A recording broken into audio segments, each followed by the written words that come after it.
प्रिय विद्यार्थियों, नमस्कार। ऑक्सफोर्ड ऑनलाइन क्लासेज में आपका हार्दिक स्वागत है। आज हम कक्षा 9 हिंदी व्याकरण के अंतर्गत अलंकार विषय पर चर्चा करने जा रहे हैं। इससे पूर्व हमने अर्थालंकार के कुछ भेदों का अध्ययन किया। आज हम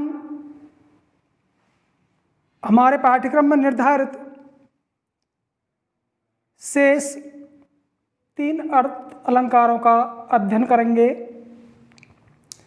जिनमें पहला है अतिशयोक्ति, उत्प्रेक्षा और मानवीकरण। सबसे पहले अतिशयोक्ति। अतिशयोक्ति अलंकार किसे कहते हैं? यदि हम इस पद का विग्रह करते हैं, अतिशय प्लस उक्ति, इन दोनों शब्दों के योग से बना अतिशयोक्ति। उक्ति मीन्स कथन, ऐसा कथन जो अतिशय अर्थात अत्यधिक बढ़ा चढ़ा करके कहा जाए। तो इसी शब्द से इसकी परिभाषा निर्धारित की गई। अतिशयोक्ति अलंकार किसे कहा गया?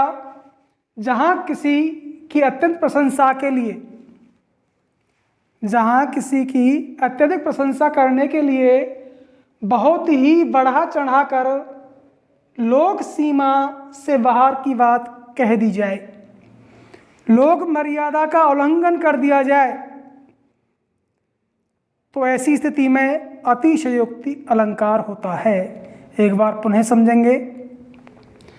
जहाँ किसी भी व्यक्ति की या वस्तु की अत्यधिक प्रशंसा करने के लिए बहुत ही बढ़ा चढ़ा करके यदि लोक सीमा से बाहर की बात कह दी जाए, तो ऐसी स्थिति में अतिशयोक्ति अलंकार होता है।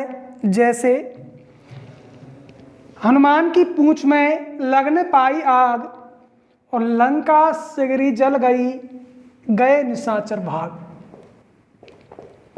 यहाँ पर हम देखते हैं हनुमान की पूंछ में लगने पाई आग।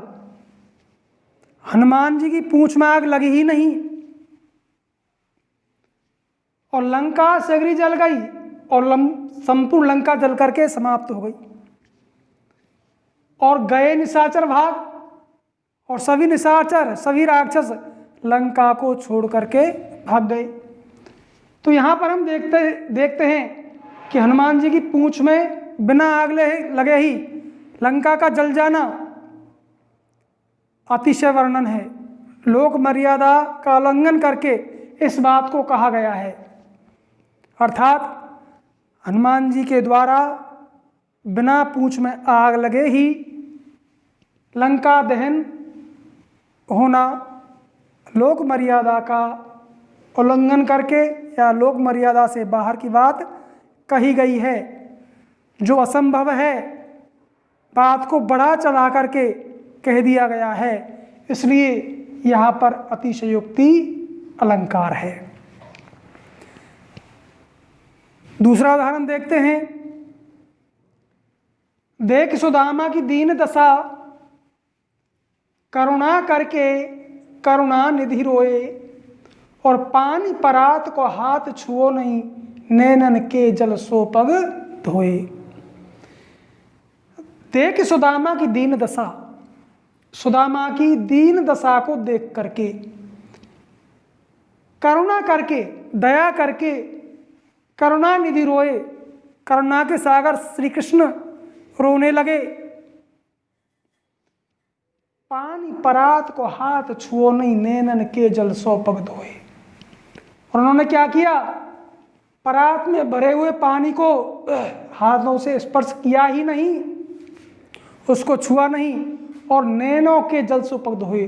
और नैनों के जल से अर्थात आंसुओं से उनके पैरों का प्रक्षालन कर दिया। तो देखिए यहाँ पर सोचने वाली बात है, क्या आंसुओं के जल से पैरों को धोया जा सकता है? अर्थात नहीं। पानी के परात में भरे हुए पानी से ही यहाँ पर पैरों का प्रक्षालन किया गया, लेकिन यहाँ पर बात को इतना बढ़ा चढ़ा करके कह दिया कि लोक मर्यादा का ही उल्लंघन हो गया। आंसुओं से चरणों को प्रक्षालन करना बतला दिया गया। अतः यहाँ पर अतिशयोक्ति अलंकार है। तो यहाँ पर हमने इन दो उदाहरणों के माध्यम से ये पहचाना कि अतिशयोक्ति अलंकार कहाँ पर होता है। एक बार पुनः समझेंगे। जहाँ पर किसी व्यक्ति की अत्यधिक प्रशंसा करने के लिए किसी बात को इतना बड़ा चढ़ा करके कह दिया जाए कि लोक मर्यादा का ही उल्लंघन हो जाए, तो वहाँ पर अतिशयोक्ति अलंकार होता है। अब इसका दूसरा देखते हैं, मानवीकरण। मानवीकरण अलंकार कहाँ पर होता है? जहाँ जड़ प्रकृति पर, जड़ मीन्स निर्जीव, जहाँ पर जड़ प्रकृति पर मानवीय भावनाओं का या मानवीय क्रियाओं का आरोप कर दिया जाता है। अर्थात एक बार पुनः श्रवण करेंगे। जहाँ जड़ प्रकृति पर मानवीय भावनाओं का या मानवीय क्रियाओं का आरोप किया जाता है, वहाँ पर मानवीकरण अलंकार होता है। अर्थात जहाँ पर जड़ प्रकृति को मानव के रूप में चित्रित कर दिया जाता है, वहाँ पर मानवीकरण अलंकार होता है। जैसे अचल हिमगिरी के हृदय में आज चाहे कंप होले, या प्रलय के आंसुओं में मौन अलसित व्योम रोले। इसका अर्थ करते हैं अचल, जो चल नहीं सकता, गति नहीं कर सकता, पर्वत का पर्यायपद है। अचल हिमगिरी, हिमगिरी भी हिमालय, हिमालय पर्वत के जो कैसा है, अचल है, निर्जीव है। उसके हृदय में, क्या हिमालय का हृदय हो सकता है? नहीं। फिर भी उसको उसका हृदय बतला दिया गया। अर्थात जड़ प्रकृति को मानव के रूप में चित्रित कर दिया। आज हिमगिरी के हृदय में आज चाहे कंप होले, तो अचल हिमालय के हृदय में कंपन होना, हृदय का कांपना, जड़ प्रकृति पर मानवीय क्रियाओं का आरोप किया गया। दूसरा, या अथवा प्रलय के आंसुओं में, प्रलय क्या है? जड़ प्रकृति है, निर्जीव है, उसके आंसू आना, मानवीय क्रियाओं का आक्षेप किया गया।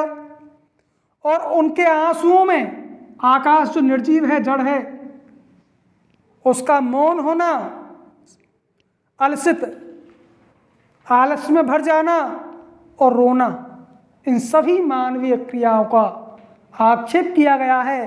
अतः यहाँ पर मानवीकरण अलंकार हुआ। दूसरा उदाहरण देखते हैं।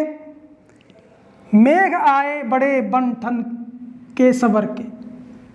अब मेघ क्या है? यहाँ पर निर्जीव है, जड़ है, और उनका बड़े बन ठन करके और सवर करके आना मानवीय क्रियाओं का आक्षेप किया गया है। यहाँ निर्जीव वस्तु का बन ठन करके सवर करके आना मानवीय क्रियाओं का आरोप है। इस कारण यहाँ पर मानवीय अलंकार है। तो हमने आज दो अर्थ अलंकार यहाँ पर पढ़े। अब इसका लास्ट भेद जो हमारे पाठ्यक्रम निर्धारित है वह है उत्प्रेक्षा। इम्पोर्टेंट भी है, पूछा भी जाता है मूलतः एग्जाम में, तो थोड़े से गंभीरता से पढ़ेंगे। उत्प्रेक्षा अलंकार किसे कहते हैं? जहां उपमेय का कोई उपमान कल्पित कर लिया जाए। कल्पित मीन्स कल्पना करना, संभावना करना। जहाँ उपमेय का कोई उपमान कल्पित कर लिया जाए या उपमेय में उपमान की संभावना की जाए, वहाँ पर उत्प्रेक्षा अलंकार होता है। उपमेय चीज़ अलग है, उपमान अलग है, दोनों भिन्न भिन्न हैं। लेकिन उपमेय में उपमान की संभावना कर ली जाए अर्थात हो सकता है नहीं, जबकि संभावना है, कल्पना है। उपमेय को उपमान जहाँ पर मान लिया जाए, ऐसी स्थिति में उत्प्रेक्षा अलंकार होता है। यदि किसी पद के अर्थ करने में कठिनता हो तो इसके पहचानने के साधन भी बतलाए गए हैं और वो हैं वाचक शब्द। तो यदि किसी वाक्य में जनु, जानो, मनु, मानो, प्राय, बहुधा, एव, खलु, यथा, ज्यों ये लगे हुए हों तो वहाँ पर उत्प्रेक्षा अलंकार होता है। वहाँ पर आपको चिंतन करने की आवश्यकता नहीं है।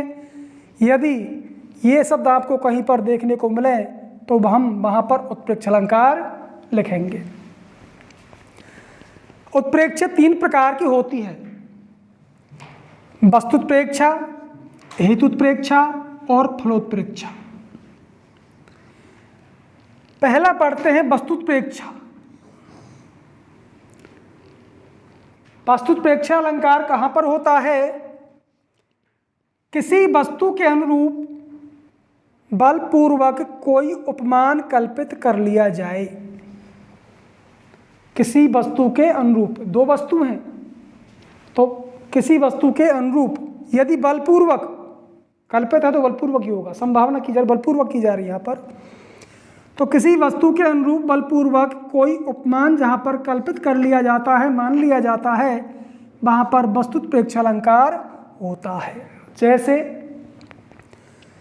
सोहत ओढ़े पीत पट, श्याम सलोने गात, और मनहु नील मणि शैल पर, आतप पर्यो प्रभात। इसका अर्थ देखते हैं। सोहत ओढ़े पीत पट, श्याम सलोने गात।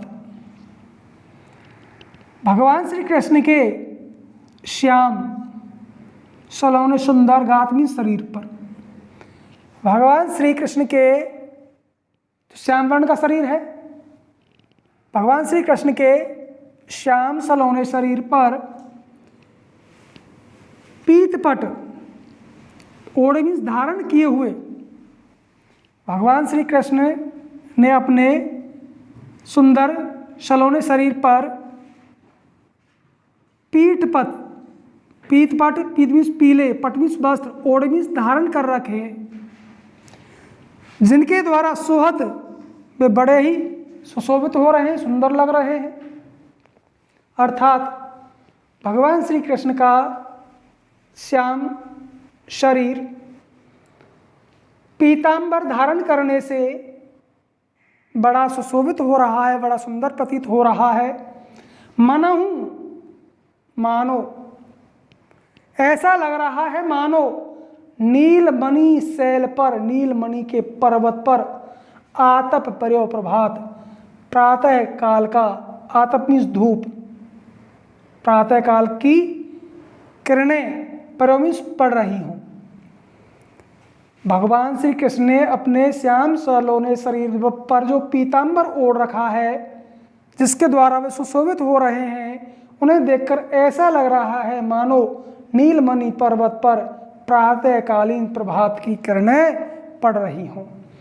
तो देखिए यहाँ पर श्री कृष्ण के सुंदर श्याम शरीर में, सुंदर श्याम शरीर में नीलमणि पर्वत की तथा उनके शरीर पर शोभायमान पीतपट, पीतांबर में, पीले वस्त्र में, प्रभात की, धूप की बड़ी सुंदर कल्पना की गई है। इसलिए यहाँ पर वस्तुत्प्रेक्षा अलंकार है। आगे बढ़ते हैं। दूसरा वेद है हेतुत्प्रेक्षा। जहां अहेतु में हेतु की संभावना की जाए, जहां अहेतु में हेतु की संभावना की जाए वहाँ पर हेतु प्रेक्षा अलंकार होता है। अर्थात हेतु मीन्स कारण और अहेतु मीन्स अकारण, जहाँ पर कोई कारण ही नहीं हो, अर्थात जहाँ अकारण को कारण मान लिया जाए, कारण है ही नहीं और उसको कारण जबरदस्ती बना दिया जाए, मान लिया जाए, तो वहाँ पर हेतु प्रेक्षा अलंकार होता है। जैसे कहा गया है, मनऊ कठिन आंगन चली ताते राते पाए। मनहु मानो, ऐसा प्रतीत हो रहा है, कठिन आंगन चली, कठिन मीन्स कठोर आंगन में चलने से किसी नायिका के, किसी सुकुमारी स्त्री के पांव, पैर, रात मीन्स लाल हो गए हैं। मनहु कठिन आंगन चली ताते, ताते मीन्स उस कारण से। तो यहां पर देखिए कवि ने किसी नायिका के पैरों के लाल होने का कारण क्या माना है? कठिन आंगन पर चलना। ताते राते पाए, उस नायिका के लाल पैर होने का कारण क्या है? कठिन आंगन पर चलना, जो कि वास्तविक नहीं है। क्या कठिन आंगन पर, कठोर आंगन पर चलने से किसी के पैर लाल हो सकते हैं? अर्थात नहीं। सुकुमारी स्त्रियों के पैर तो स्वाभाविक रूप से ही लाल होते हैं। अतः यहाँ पर अहेतु में हेतु की संभावना कर ली गई है, इसलिए यहाँ पर हेतुत्प्रेक्षा अलंकार हुआ। अब इसका तीसरा भेद है फलोत्प्रेक्षा, जहां अफल में फल की संभावना की जाए। अब प्रश्न उठता है, फल क्या है? फल है उद्देश्य। जहां अफल में फल की संभावना की जाए, अर्थात जो फल या उद्देश्य नहीं होता उसे ही फल या उद्देश्य मान लिया जाए, वहां पर फलोत्प्रेक्षा अलंकार होता है। जैसे नित्य ही नहाता क्षीर सिंधु में कलाधर है, सुंदर तब आनंद की समता की इच्छा से। देखिए पहले इसका अर्थ समझेंगे। नित्य ही नहाता क्षीर सिंधु में कलाधर है। कलाओं को धारण करने वाला कौन है? चंद्रमा। चंद्रमा की उत्पत्ति कहां से हुई है? क्षीर सागर से। तो नित्य ही नहाता क्षीर सिंधु में कलाधर है। चंद्रमा प्रतिदिन ही क्षीर सागर में नहाता है, स्नान करता है। अब कवि ने इसको किस रूप में चित्रित किया? सुंदर तवानन की समता की इच्छा से। तब मीन्स तुम्हारे, अर्थात किसी नायिका के। आनंद मीन्स मुख, किसी नायिका के सुंदर मुख की समता को प्राप्त करने की इच्छा से वह चंद्रमा प्रतिदिन क्षीर सागर में स्नान करता है। तो देखिए इस पद में चंद्रमा द्वारा क्षीर सागर में स्नान करने का उद्देश्य क्या बतलाया गया है? नायिका के मुख की समता को प्राप्त करना। जबकि चंद्रमा के क्षीर सागर में स्नान का कारण यह है कि चंद्रमा की उत्पत्ति ही क्षीर सागर से हुई है। अतः यहाँ अफल में फल की संभावना करने के कारण फलोत्प्रेक्षा अलंकार है। तो देखिए यहाँ पर हमने उत्प्रेक्षा के तीनों भेदों का अध्ययन किया। मानवीयकरण और अतिशयोक्ति अलंकार भी हम पढ़ चुके हैं। तो यहाँ पर आज हम अलंकार प्रकरण को पूर्ण रूप से पढ़ चुके हैं, जो हमारे पाठ्यक्रम में निर्धारित है। आशा करता हूँ आपकी समझ में प्रकरण आया होगा। आज का यह विषय यहीं पर समाप्त होता है। मिलते हैं अगले वीडियो में, तब तक के लिए धन्यवाद। जय हिंद, जय भारत।